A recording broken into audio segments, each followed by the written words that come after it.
கிறிஸ்துவுக்குள் மிகவும் பிரியமான சகோதர சகோதரிகளே, இயேசு கிறிஸ்துவின் நாமத்தினாலே உங்கள் யாவருக்கும் எனது அன்பின் நல்வாழ்த்துதலையும் வணக்கத்தையும் தெரிவித்துக் கொள்கிறேன். இன்றைய பகலின் குளிர்ச்சியான நாளின் தியான வசனம் எஸ்ரா 5ஆம் அதிகாரம் 2ஆம் வசனம். அவர்களுக்கு திடன் சொல்ல தேவனுடைய தீர்க்கதரிசிகளும் இருந்தார்கள். எருசலேமில் தேவனுடைய ஆலயம் வேலை தடைபட்டு பெர்சியாவின் ராஜாவாகிய தரியு அரசாலும் 2ஆம் வருஷம் மட்டும் நிறுத்தப்பட்டு இருந்தது. வேலைகள் நிறுத்தப்பட்ட போது ஆகாய் தீர்க்கதரிசியும் இத்தோவின் மகனான சகரியா தீர்க்கதரிசியும் யூதாவிலும் எருசலேமில் உள்ள யூத மக்களுக்கு ஆண்டவருடைய நாமத்தினாலே தீர்க்க தரிசனம் சொன்னார்கள். இந்த எருசலேமிலே ஆலயம் கட்டப்பட்டால் சுற்றிலுள்ள ஜனங்களுக்கும் பெர்சியா பாபிலோன் ராஜ்யங்களுக்கும் நிறைய ஆதாயங்கள் பறிபோகும் என்று நினைத்து ஆண்டவருக்கு ஆலயம் கட்டுவதை தடை பண்ணினார்கள் என்று பார்க்கின்றோம். இந்த எருசலேம் தேவாலயம் கட்டப்படுகிற காலத்திலே தான் ஆகாய் தீர்க்கதரிசியும் சகரியா தீர்க்கதரிசியும் வாழ்ந்தார்கள். ஆக வேதபாரகனாகிய எஸ்ரா, ஆகாய் தீர்க்கதரிசி, சகரியா தீர்க்கதரிசி மூவரும் சமகாலத்தவர்கள் என்று பார்க்கின்றோம். 2 பேரும் தீர்க்கதரிசனம் சொல்லும்போது செயல்தியேலின் மகனான செருபாபேலும் யோசதாக்கின் மகனான யெசுவாவும் எழும்பி எருசலேம் தேவாலயத்தை, வேலை தடைபட்டு கிடந்த தேவாலயத்தை மீண்டும் கட்டத் தொடங்கினார்கள்.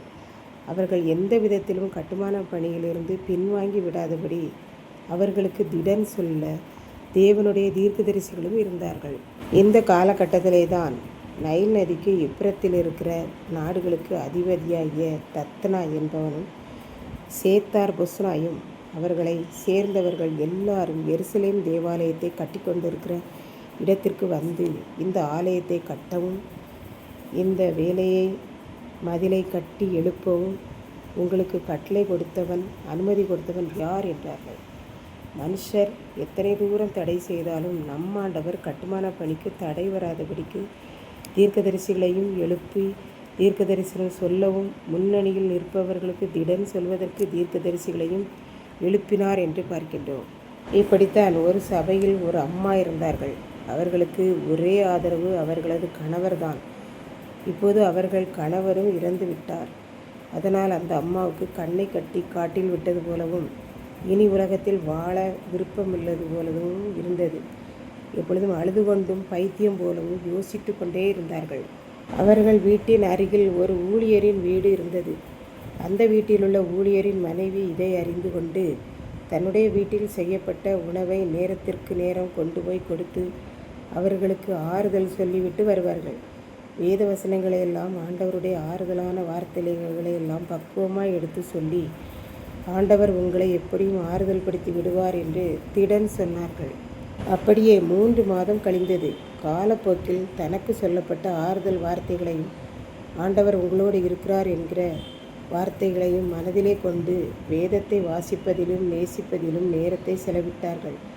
திடன் சொல்லப்பட்ட வார்த்தைகள் மனதிலே கிரியை செய்யவே இந்த ஊழியரின் மனைவியோடு நானும் ஊழியத்திற்கு வருகிறேன் என்று சொன்னார்கள். இதை கேட்டுக்கொண்டிருக்கும் எனக்கன்பானவர்களே, இன்றைக்கு நாம் நல்ல காரியங்களை தடை பண்ணுகிறவர்களாக இருக்கிறோமா, திடன் சொல்லுகிறவர்களாக இருக்கிறோமா என்பதை சிந்தித்து பார்ப்போம். அன்றைக்கு தடைப்பட்ட ஆலயத்தை கட்ட 2 பேர் எழும்பினார்கள். தீர்க்க தரிசனம் சொல்ல தீர்க்கதரிசிகளும் எழும்பினார்கள். தடைகளையும் தாண்டி ஆண்டவர் அவர்களோடு கூட இருந்தார். இன்றைக்கும் நமக்கும் நம் வாழ்விலே நாம் முன்னேறாதபடிக்கு அநேக தடைகள் இருக்கிறதா, தாமதம் இருக்கிறதா? எந்த தடைகளையும் தாமதங்களையும் ஆண்டவரிடம் ஒப்பு கொடுத்து ஜெபிப்போம்.